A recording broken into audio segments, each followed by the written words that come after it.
is gonna be a doozy. Um, if you know me in real life, you know I'm gay. You know I have lesbian mothers. You know I'm not ashamed of it, and I love it, and I joke about it all the time, and I talk about all the qualities I think it's instilled in me and taught me, and how it's made me a little bit different than a lot of people. Um, when you're raised with four women, well, two mostly, and then as my life went on and they split up and there were others, there's been more and more women, and it's just a lot, there's empathy and lack of.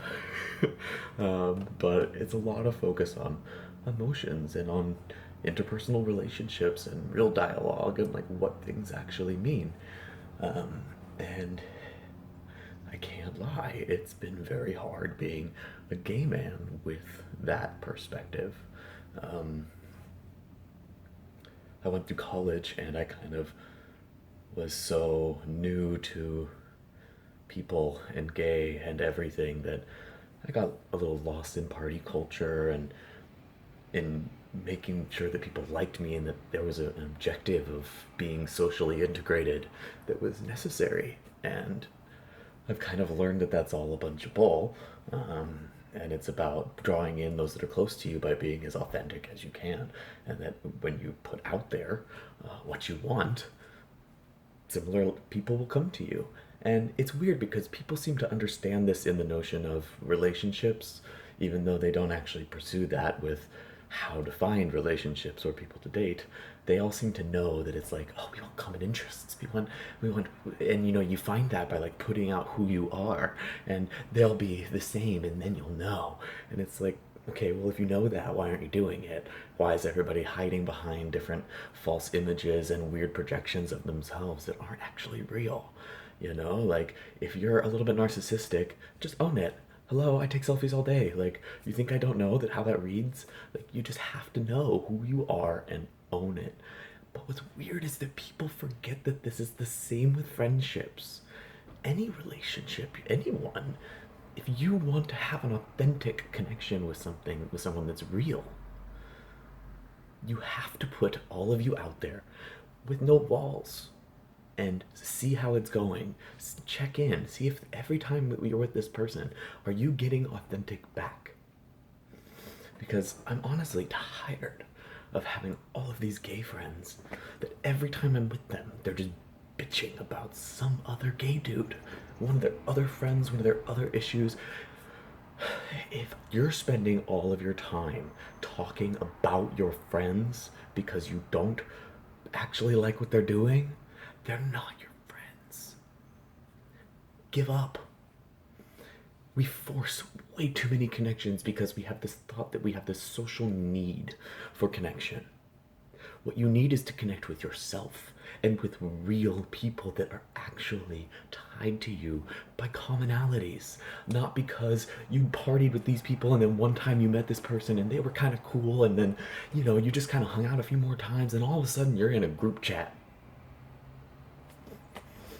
And now you guys are connected all day, every day.